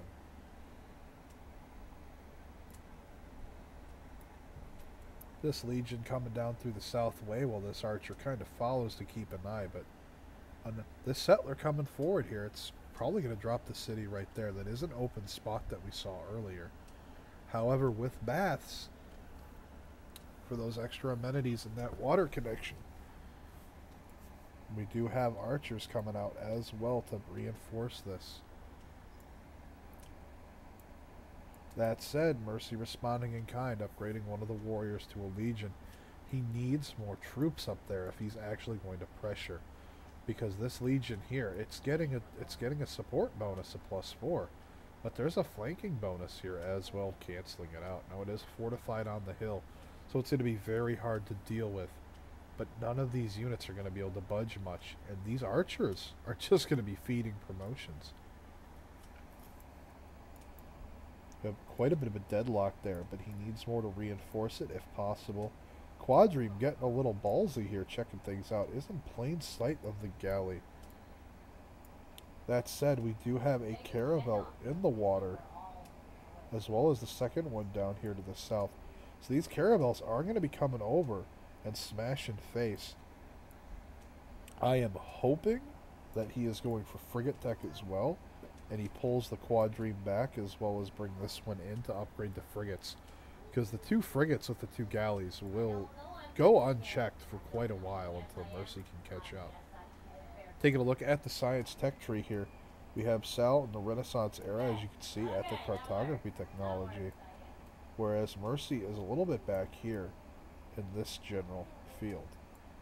That said, taking a look at the culture, the civics tree rather, I call it the culture tree. No need to pull back. He will take Aquila first and upgrade the frigates there. True. That's a good point, Spocky. It really is.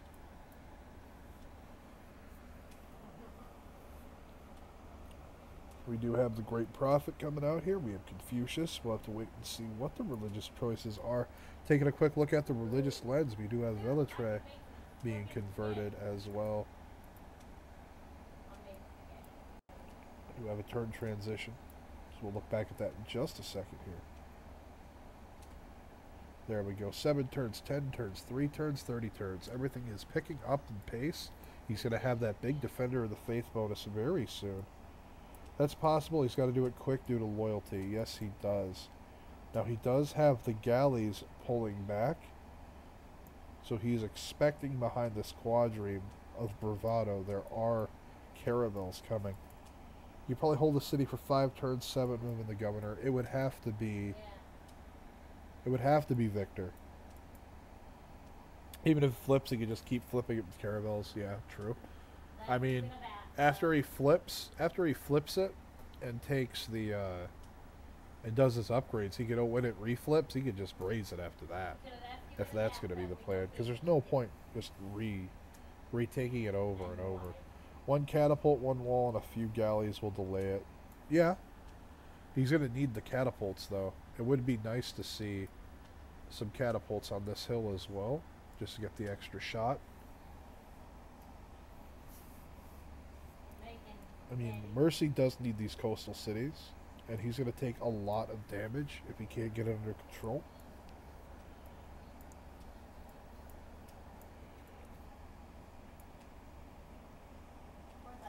Taking a quick look around. Audience chamber is in both government districts, for those of you who are asking.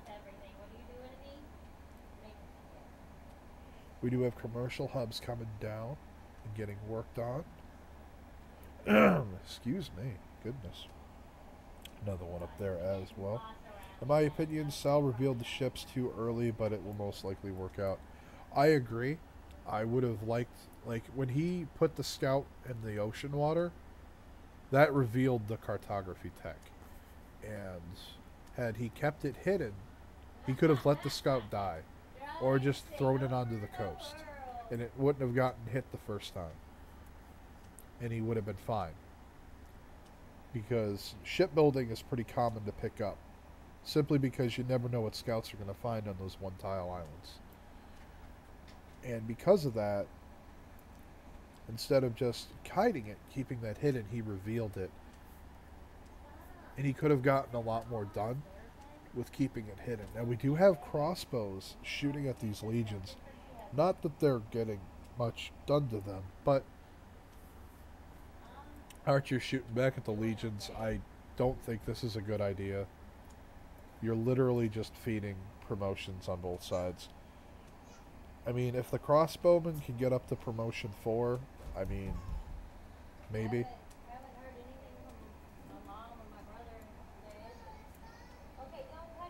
We're looking at turn 63 now. 51 and 26 science respectively for our players here. S1AL still leading. 75 to 50 culture. The gap's closing, but it's still sizable.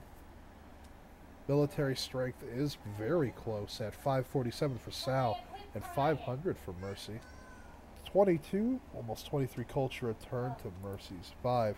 Did he pick a religion yet? Oh, fuckity fuck picked by Murcie. Choral music.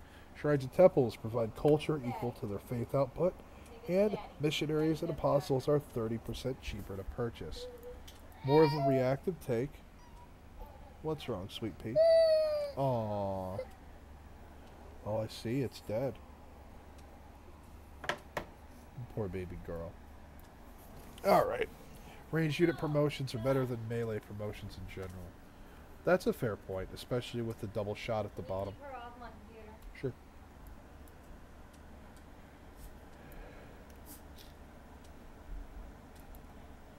How is everyone this fine day? For those of you who are just joining us, whether it's Twitch, YouTube, or many other variants that I stream on, including Binks TV, Afrika TV, thank you for coming out and joining us, spending the time out of your day to come see these matches between these two players. This is absolutely awesome. However, he is getting pressured for faith.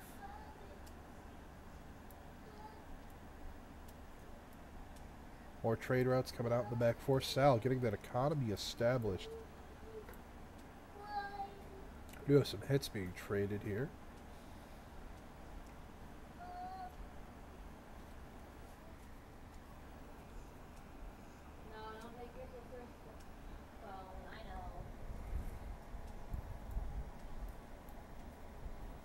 And there is El Cid being picked up by Murcie. You're casting tomorrow, right? Yes, I am, Eloquence.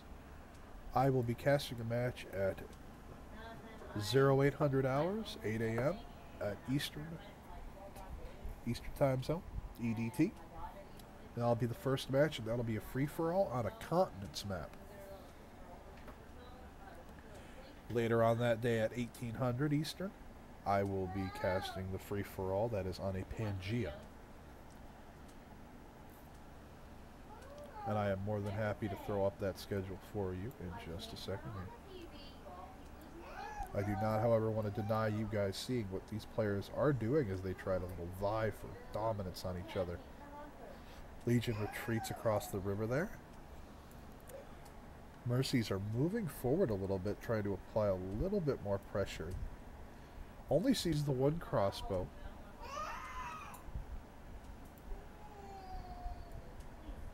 We'll be sure to be there, thank you. Hey man, thank you for stopping by. I appreciate the support, I really do. I'm glad you enjoy the content. It's great to be back. And again, a huge thanks to the CPL guys for inviting me over to come cast. It's great to be back. It's a great community. And I highly encourage you to be a part of it if you're not already.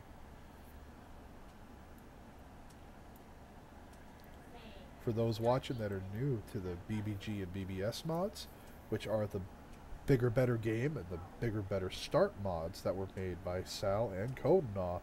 If you're watching on Twitch or over on YouTube, you can scroll down and there'll be a link to click on YouTube, or you can just click on that big old encampment symbol if you're watching on Twitch. It'll take you over to a Google document that highlights all the changes that those two have made to the game with the mod. And it's absolutely incredible how they've balanced the civs with each other, the wonders, natural wonders, and the built ones, as well as some of the pantheons and religious choices. even people that are in single player that don't play multiplayer at all, they just hash it out with their buddies, or they like stomping the AI. They've really given a lot of great feedback for it too.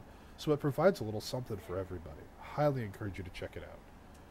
And we do have some hits being traded here. Archer hits the horse fortified. Not going to do much to it. It is sitting across a river, so the Legion's not going to hit it either. There is the General on both sides.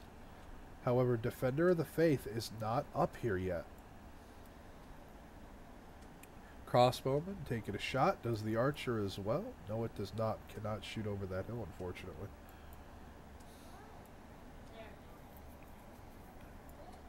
We do have Boudica checking out the southern side here, acting like a scout, making sure nothing sneaks through. That said, we do have a galley scoping out the coastal waters. And speaking of the waters, we do have both caravels now at Aquila. Next turn, we could see a hit from them. And I do apologize, only one of the caravels is there. Where did the other go? There it is, it's down here. Doing naval cleanup duty. I am sorry if you were really wanting to see those hits, those ships come in, but there's a lot to keep track of on this map. It's going to be really exciting to watch these players multitask the way they do. They're really planning ahead, really digging deep. Oh, and there's a quadri. Will we see a frigate response from Murcie? Oh, walls come up. Shot goes off. 2 caravel hits before the horse can get in. Now that horse defending there with the general will improve the city defense with a garrison bonus. There it goes up to 38. And that does make a difference. However, oh, and we do have a harbor getting slapped down in Aquila as well. Murcie recognizing that this could turn into a naval game. That said, he does get this galley in towards the capital. He's going to see that it's coastal. Oh, there comes the hit there. And because of that Defender of the Faith, it does add up, and it adds up quick. Hildegard picked up as well by Sal. We're going to take a quick look at that. Next great person for the scientists is going to be Omar. He's going to give the 2 Eurekas and 1 inspiration on use. Sal really making the most of that science lead there. Still no campuses out for Murcie, and he's sitting at 12 scientist points a turn coming from Sal. He's getting all of them. And it looks like he's going to be scooping the merchants as well. And it is only a difference of 1 point a turn, but early on you don't need that many, and it makes a difference. However, Sal already scooping at 6 admiral points a turn. He is just ahead of the game at every turning point, it seems like, against Murcie. Murcie, who was looking so strong in the beginning, did not make the most of what he's doing. He spent too long in that rapid expansion phase. But again, it's easy for us to say that because we can see the map. We can see what's going on. We don't have that limited vision.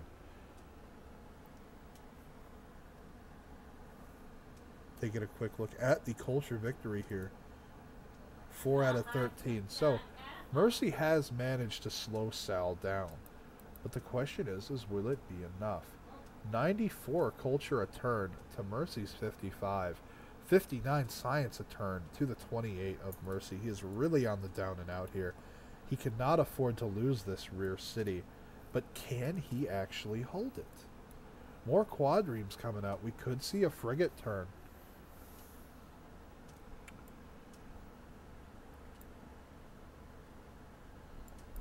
Looks like they're focusing elsewhere for now. And yep, we do have action going on the front line here in the ground combat. While Sal is focusing on naval, Murcie is hoping to catch him with his pants down over here on the land. And it looks like he is cleaning house a little bit. He got a big hit onto that crossbow, but it was able to get away. That said, nothing happening over with the naval units just yet. Oh, big hit Legion onto Murcie's Legion here. It is low health. Will he be able to switch it out or promote it in time next turn? And that's going to be a really big question to ask here. This Legion could smack the absolute hell out of this Archer. And this could move up to support it even further. But the question is he going to overreach? And he's got to be careful. He has a very thin defensive line here, whereas he's fighting into Defender of the Faith. Oh, Legion's on the 3rd promotion. That's awesome. We could see something pretty awesome out of that, if it can get up to that 4th.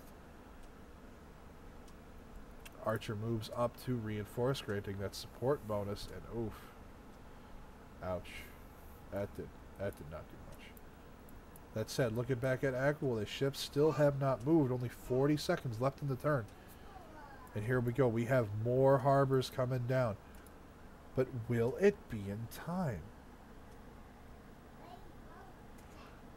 With the Mysticles, with the +2 loyalty per turn plus Victor, there's a chance that if he can pop the Admiral in that city, he very well could actually hold it with the loyalty. Oh, look, Caravel's getting promotions out of this too. That is going to be devastating.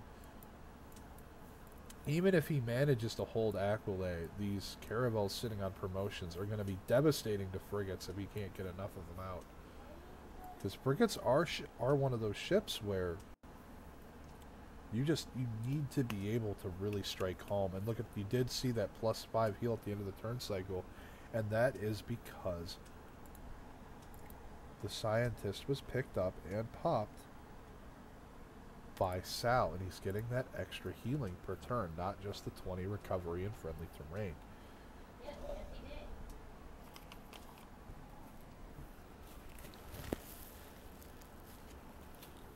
Caravels kind of counter frigates too if you play well. I like to follow a principle from RTS games called critical mass augathy, and it's when you have enough ranged units of a certain kind that you hit that critical mass and they're just not really counterable by certain things anymore. And frigates are an excellent example of that. If you have 4 to 6 frigates, it's going to take a buttload of Caravels to get through it. And that's even on open waters.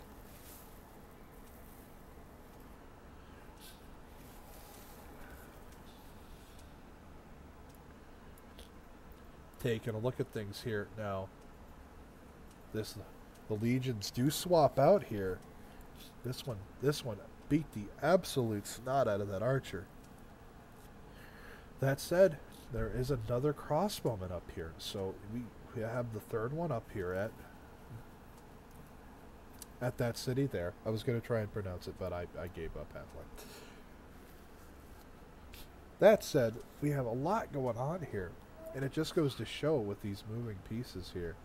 This galley has got to promote and or retreat. It cannot hold up, but he's just going to promote it. You have a Legion with Sun Tzu backing up a bit, possibly baiting this horse into stepping forward into the meat grinder. I sincerely hope he doesn't. He's got to be careful here. These Legions are probing to try and distract from the naval. But Aquila is going to fall next turn. It simply can't be saved. And he's all CC, you got this game. So Murcie is calling the GG into S1AL. Congratulations, S1AL, on the win. And great job, Murcie. You put up a pretty good fight here. And I really hope when you look back at this match, you'll see what we're talking about. He did get the Knight promoted up here as well. So he did at least have the upped city strength. End of game stats here for you guys out there. 59.2 science a turn for S1AL to Murcie's 33. 92 culture a turn for S1AL to Murcie's 63. And we did have an ending military strength of 591 S1AL to 474 Murcie. And for the religious guys out there, 21 faith a turn with 4 cities converted against the 2 converted cities and 10 faith a turn of Murcie. Absolutely great job. Great game, guys. It was awesome to cast. I hope you guys liked it as well watching from home.